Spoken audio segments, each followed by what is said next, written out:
Bonjour à tous et à toutes, j'espère que vous allez bien et que vous passez une bonne semaine. Bienvenue à vous dans cette nouvelle vidéo dans laquelle je vais vous donner mon retour sur le nouveau film du réalisateur Antoine Fuqua à qui on doit Training Day, la trilogie The Equalizer, mais également le film La Rage au ventre.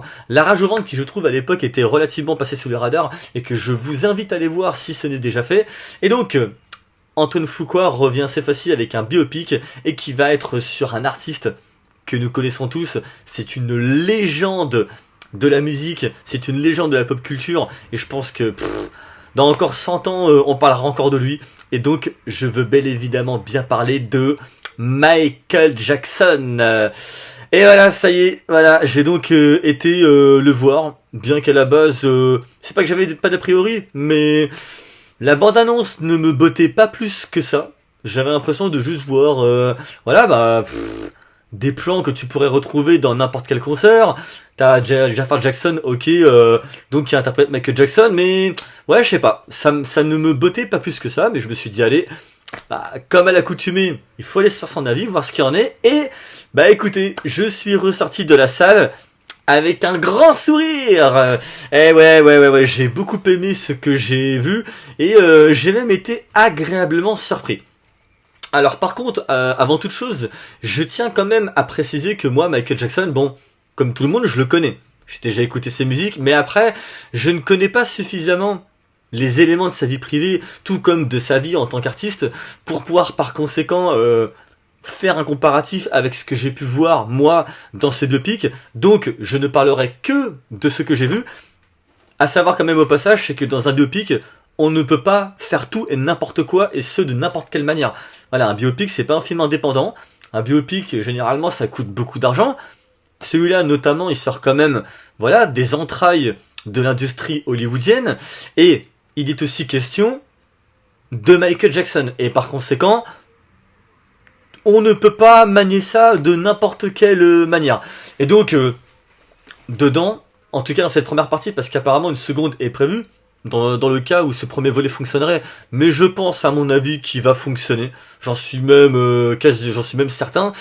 Et donc dans ce premier volet, dans cette première partie, on va donc suivre Michael depuis sa jeunesse jusqu'à l'année 1988.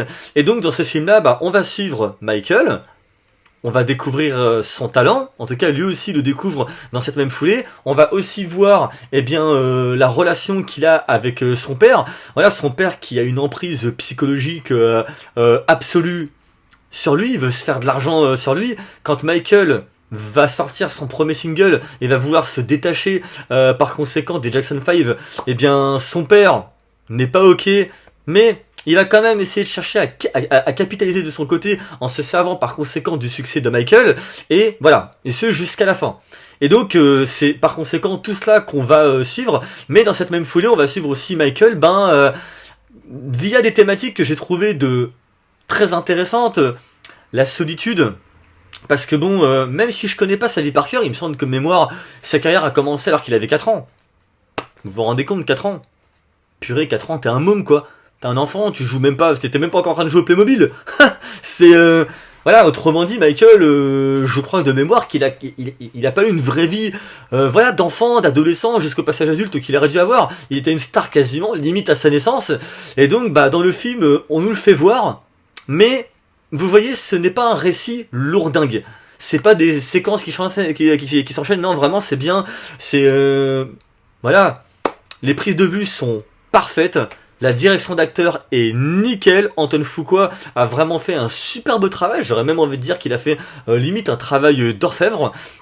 Quant au découpage technique, donc accompagné du montage, c'est très bien aussi. Ça n'en fait ni trop ni assez. Il a réussi à trouver un juste milieu.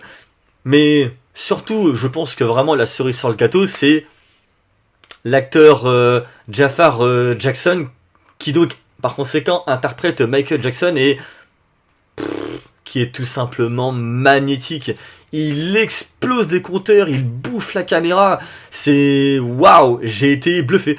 Et c'est peut-être aussi tous ces éléments que je viens de vous énumérer, plus l'interprétation de Jafar Jackson, qui font aussi que ce film, je trouve, fonctionne très bien. Et en tout cas sur moi, il a parfaitement fonctionné parce que quand je suis ressorti de la salle, j'étais en surpêche, j'avais un gros sourire parce que excepté ce biopic donc qu'on nous montre. Après, je sais pas maintenant dans les coulisses qu'ils ont voulu mettre, ne pas mettre, etc., etc. Toujours est-il que vous voyez ce film, je trouve que il fait du bien en fait. Et je pense que c'est peut-être bien qu'il soit sorti aussi maintenant, compte tenu de la société actuelle dans laquelle nous vivons présentement. Je pense notamment à une scène où tu as Michael qui a sorti son premier single. Celui-ci il a cartonné. Et donc, ils veulent faire passer en fait sur la chaîne, je crois que c'est BFM. Ou peut-être que je me gourre, je vous prierai de m'excuser à l'avance. Mais toujours est-il qu'apparemment, il peut pas passer parce qu'apparemment, voilà, les Noirs ne sont pas reconnus là-dessus. Bon, il est donc forcément question de racisme. Et il va se passer quelque chose dans cette scène.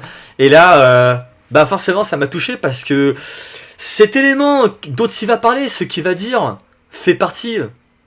Voilà, de ma philosophie de vie, de mes principes et de mes valeurs.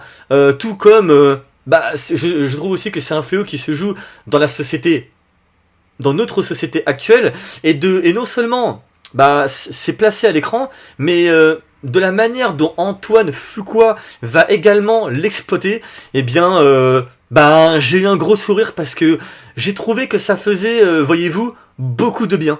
Je pense notamment à une autre scène, ou dans laquelle t'as Michael qui travaille donc sur Trier, et quand il travaille dessus, pareil, il va parler avec des jeunes, et j'en dirai pas plus parce que j'essaie quand même de spoiler le moins possible. Après, est-ce que vraiment je pourrais considérer ça comme un spoil? Je pense que pour les puristes peut-être pas. En tout cas, je vous rassure, il n'y a pas de retournement de situation improbable, il n'y a pas un suspense incroyable, non, c'est Michael, sa créativité, lui, comment qu'il vit les choses, sa relation avec son père, jusqu'à qu'ensuite après on déboule sur l'année 1988, et après le film s'arrête à ce moment-là.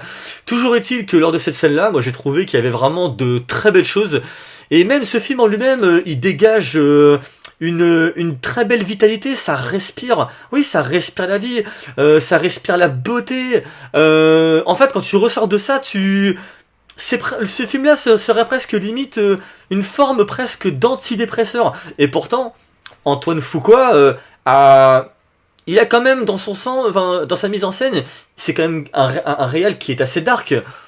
Tu regardes la trilogie The Equalizer ou ne serait-ce que Training Day, c'est violent, ses œuvres sont interdites aux moins de 12 ans. Et là dedans, Antoine Fuqua n'a pas mis son talent de côté, non. Il l'a placé, mais il a réussi à juger comme il fallait. Je pense notamment au père de Michael, qui donc a une emprise sur lui. Il va y avoir aussi une scène avec la maman. Mais vous voyez, une certaine forme de violence est là, mais elle est appliquée, elle est exploitée correctement. Et pour ça, j'ai envie de dire bravo à Antoine Fuqua pour cette belle exécution. Et je ne pouvais ne pas parler aussi de Michael Jackson quand on le voit petit. Oh là là, mais franchement, je voulais trop le prendre dans mes bras parce que tu le vois tout petit, il est avec ses frères, il y a leur père face à eux, allez danser, nanani nanana. Et tu vois Michael qu'on n'arrête pas de lui dire arrête de bouger tes pieds, reste justement statique. Et t'as Michael, il tente tant bien que mal de s'exécuter. En plus, c'est un petite bouille d'amour. Mais toujours est-il que, tu vois, au début, on le force à rester comme tel quel. Après, il va passer par une salle d'enregistrement. Et le gars qui passe le son à l'arrière, il dit, Michael, essaye de rester droit. Essaye d'éviter de bouger. Mais t'as Michael, tu sens que, déjà, il a une voix, mais de malade. Oh là là, le sound design dans le film, je l'ai trouvé magnifique, mais tu sens que Michael déjà quand il est petit, il bouillonne de vie, c'est une boule d'énergie, et il transpire la vie, il transpire la joie, et ce que j'ai beaucoup aimé, car ça aurait pu ne pas fonctionner, mais Jafar Jackson a parfaitement compris ce qu'il en était, parce qu'en plus c'est son frère au passage, mais toujours est-il que tu ressens que Michael, il sait quelque part qui il est. Il a aussi ses soucis à lui, vouloir s'évader, les animaux, il y a des scènes d'animaux moi qui m'ont fait marrer, et j'aimais aussi ces petites touches d'humour qui ont été placées comme ça au bon moment. Il y a une synchro qui je trouve est parfaite, mais vous voyez Michael, voilà, il a un pouvoir, mais ce pouvoir il veut l'utiliser à bon escient, et ça franchement j'ai trouvé que c'était de la bombe atomique. À présent, est-ce que je vous invite à aller voir ce film? Bien sûr, mais bon attention, ce n'est qu'une proposition. Vous n'êtes évidemment pas obligé de suivre mon conseil. Mais en tout cas, si vous allez le voir, vous passerez un très beau moment. Et ça pourrait même aussi vous faire du bien. En tout cas, moi je sais que ça m'a fait du bien. Et comme je l'avais redit il y a quelques minutes en arrière, je pense que ça, une œuvre comme celle-là, en ces temps qui courent, ça fait du bien. Voilà, on respire et tout, on a envie de danser, on a envie de rigoler en famille, avec les amis, avec sa conjointe. Et puis voilà. Chers abonnés, si vous avez vu le film, dites-moi en commentaire ce que vous en avez pensé. Autrement, je vous invite à aller le voir ou pas. C'est évidemment à vous de décider, comme à l'accoutumée. Et sur ces belles paroles, on se retrouve pour une prochaine vidéo. Portez-vous bien. Ciao!